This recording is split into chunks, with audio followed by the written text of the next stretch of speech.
This is the USDA's Center for Medical, Agricultural, and Veterinary Entomology. My name's Chris Gedden, and I'm a research entomologist in the Mosquito and Fly Research Unit.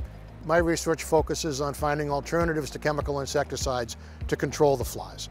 That can include biological control agents, traps and attractants and baits and things of that nature. Houseflies are notorious for developing resistance to new chemicals almost as soon as they come out.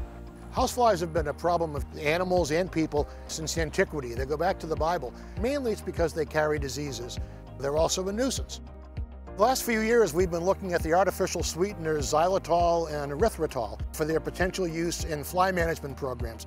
These artificial sweeteners have some toxic properties for the flies on their own, but we have found that when we combine them with a fungal pathogen, Beauveria bassiana, we can put together a very nice bait that attracts the flies, brings them in, and kills them by the combined power of the artificial sweeteners themselves and the fungal pathogen.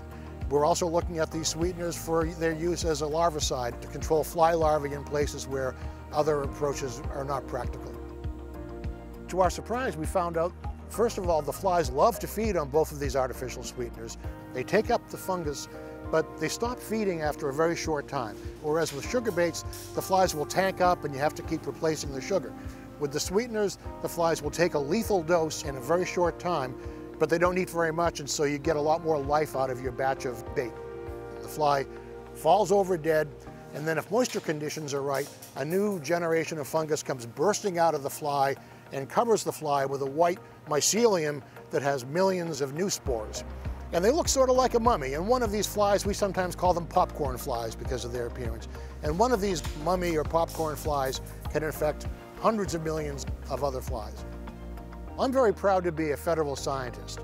We're able to develop plans that go sometime into the future and work steadily on a project. And that's a real advantage, I think, for the public, that there's a cadre of scientists that are able to take a longer view of our problems and look at long-term solutions to them.